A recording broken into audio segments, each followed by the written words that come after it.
നമസ്കാരം. മണിപ്പൂർ കലാപത്തിന്റെ സൂത്രധാരനെ പോലീസ് തലശ്ശേരിയിൽ നിന്നും അറസ്റ്റ് ചെയ്തതിന് പിന്നാലെ ഞെട്ടിപ്പിക്കുന്ന വാർത്തകളാണ് പുറത്തുവരുന്നത്. ഇയാൾ തലശ്ശേരിയിൽ പ്രവർത്തിക്കുന്ന റാറാവീസ് എന്ന ഹോട്ടലിൽ കഴിഞ്ഞ 3-ാം തീയതിയോടെ ജോലിയിൽ പ്രവേശിച്ചു. പിന്നാലെ തൊട്ടടുത്ത വീട്ടിൽ വാടകയ്ക്ക് താമസിക്കുകയായിരുന്നു. റാറാവീസിലെ മുതലാളിമാർക്ക് പോലീസിലെ ചിലരുമായി ബന്ധമുണ്ട് എന്ന് തെളിഞ്ഞതോടെയാണ് NIA സംഘം രഹസ്യമായി പ്രതിയെ പിടികൂടി ഡൽഹിയിലേക്ക് പറഞ്ഞത്. ഗൾഫ് രാജ്യങ്ങളിൽ ഉൾപ്പെടെ ഹോട്ടൽ ശൃംഖല റാറാവീസിനുണ്ട്. കഴിഞ്ഞ ദിവസമാണ് മണിപ്പൂർ കലാപത്തിന് 2 വർഷം പൂർത്തിയാകുമ്പോൾ കലാപത്തിന്റെ സൂത്രധാരന്മാരിൽ ഒരാളെ ദേശീയ അന്വേഷണ ഏജൻസി തലശ്ശേരിയിൽ നിന്നും പിടികൂടിയത്. മണിപ്പാർ ഇംഫാലിൽ രജിസ്റ്റർ ചെയ്ത കേസിൽ രാജ്കുമാർ മൈപാക് സംഘിനെയാണ് കഴിഞ്ഞ ദിവസം വൈകിട്ട് 5 മണിയോടെ അറസ്റ്റ് ചെയ്തത്. കഴിഞ്ഞ മാസമാണ് ഇയാൾ കേരളത്തിലെത്തിയത്. വിവിധ ജില്ലകളിൽ സഞ്ചരിച്ച ശേഷം തലശ്ശേരിയിൽ എത്തുകയായിരുന്നു. തലശ്ശേരിയിൽ ഒരു ഹോട്ടൽ ജോലി ചെയ്യുന്നതിനിടെയാണ് അറസ്റ്റിലായത്. 10 ദിവസത്തിലധികമായി NIA സംഘം തലശ്ശേരിയിൽ ക്യാമ്പ് ചെയ്ത് ഇയാളുടെ നീക്കങ്ങൾ നിരീക്ഷിക്കുകയായിരുന്നു. കേരള പോലീസിനെ അറിയിക്കാതെയുള്ള രഹസ്യ നീക്കമായിരുന്നു NIAയുടെ ഭാഗത്തു നിന്നും ഉണ്ടായത്.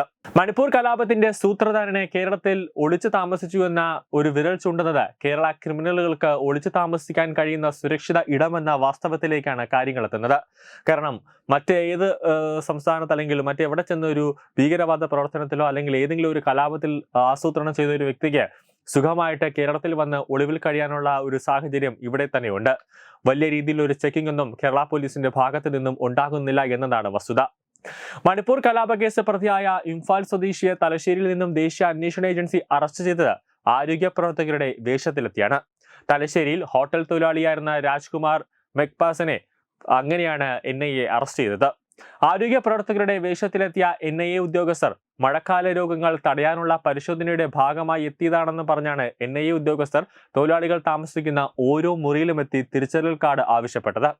ഇത് പരിശോധിച്ച് ആധാർ കാർഡും കയ്യിലെ ചിത്രവും ഒത്തുനോക്കിയാണ് രാജ്കുമാറിനെ കസ്റ്റഡിയിലെടുത്തത്. പിടിയിലായെന്നറിഞ്ഞപ്പോൾ ഭാവമാറ്റമില്ലാതെ രാജ്കുമാർ ഉദ്യോഗസ്ഥരുടെ നിർദ്ദേശങ്ങൾ അനുസരിച്ചു. നിരോധിത സംഘടനയായ യുണൈറ്റഡ് നാഷണൽ ലിബറേഷൻ ഫ്രണ്ടിൽ സായുധ പരിശീലനം നേടിയ ആളാണ് രാജ്കുമാർ എന്നാണ് വിവരം. ചെവിക്ക് കീഴിയായി കഴുത്തിൽ പ്രത്യേക രീതിയിൽ പച്ച കുത്തിയത് NIAക്ക് തിരിച്ചറിയാൻ എളുപ്പമായി. ഏതാനും ദിവസങ്ങളായി രാജ്കുമാറിന്റെ നീക്കങ്ങൾ NIA നിരീക്ഷിച്ചു വരികയാണ്. രാജ്കുമാറിൽ നിന്നും NIA വ്യാജ പാസ്പോർട്ടും എടുത്തതായാണ് വിവരം. തിരൂരിൽ നിന്നും അതുപയോഗിച്ച് വിദേശത്തേക്ക് കടക്കാനുള്ള ശ്രമം നടത്തിയെങ്കിലും വിജയിച്ചില്ല.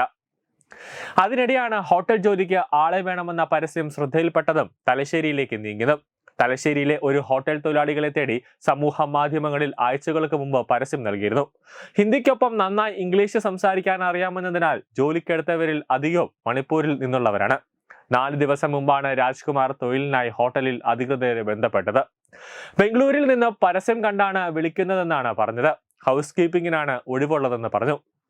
അതോടെ കൂലിയും നിശ്ചയിച്ചു. തലശ്ശേരിയിലെത്തി ആധാർ വിവരങ്ങൾ കൈമാറി 3 ദിവസം നന്നായി ജോലി ചെയ്തു. അധികം ആരോടും സംസാരിക്കാതെ ജോലി ചെയ്തിരുന്ന അയാൾക്ക് ഇതുപോലൊരു ചരിത്രമുണ്ടെന്ന് ചിന്തിക്കാൻ പോലും കഴിയില്ല എന്നാണ് ഹോട്ടൽ ഉടമയുമായി ബന്ധപ്പെട്ടവർ പറയുന്നത്. 2 വർഷമായി തുടരുന്ന മണിപ്പൂർ സംഘർഷത്തിലെ പ്രതിയെ മാസങ്ങൾ നീണ്ട അന്വേഷണത്തിലൂടെ കേരള പോലീസിന് പോലും വിവരം കൈമാറാതെയാണ് NIA അറസ്റ്റ് ചെയ്തത്. കഴിഞ്ഞ മാസം കേരളത്തിലെത്തിയ ഇയാൾ വിവിധ ജില്ലകളിൽ സഞ്ചരിച്ച ശേഷമാണ് തിരൂരിലും പിന്നീട് തലശ്ശേരിയിലും എത്തിയത്. ഇംഫാലിൽ രജിസ്റ്റർ ചെയ്ത കേസിലാണ് വെള്ളിയാഴ്ച വൈകിട്ട് 5ഓടെ അറസ്റ്റ് രേഖപ്പെടുത്തിയത്.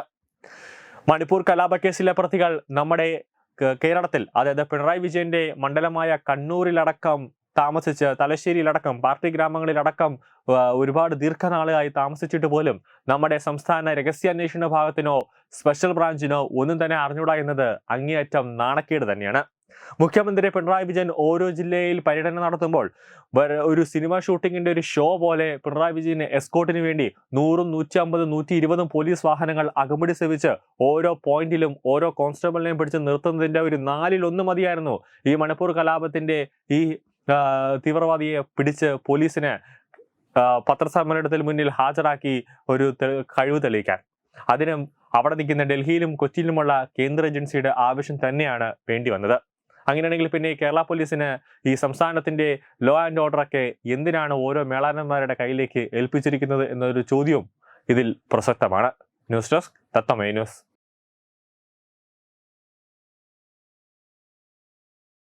തുമ്പമൺ ശ്രീ വടക്കുംനാഥൻ ക്ഷേത്രം, അമ്പലക്കടവ്, പത്തനംതിട്ട.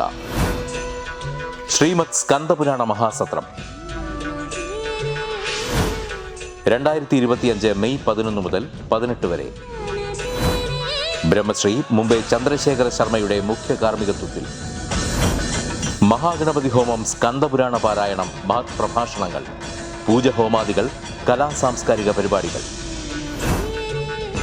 സത്രയജ്ഞ കർമ്മങ്ങളിലേക്ക് എല്ലാ ഭക്തജനങ്ങളുടെയും സാന്നിധ്യവും സഹകരണവും സാദരം അഭ്യർത്ഥിക്കുന്നു. മഹാസത്രവേദിയിൽ മെയ് 18 പഴനി അരുൾമിക ദണ്ഡായുധപാണി സ്വാമി ദേവസ്ഥാന അർച്ചക സ്ഥാനികർ ശ്രീസെൽവ സുബ്രഹ്മണ്യ ശിവശാരിയാരുടെ മുഖ്യകാർമ്മികത്വത്തിൽ നടക്കുന്ന അതിശ്രേഷ്ഠവും സർവൈശ്വര്യദായകവുമായ സ്കന്ദഹോമം. സ്കന്ദമഹാപുരാണ സത്രത്തിന്റെ ആദിമധ്യാന്തമുള്ള സമ്പൂർണ്ണ തത്സമയ കാഴ്ച തത്വമയി നെറ്റ്വർക്കിൽ.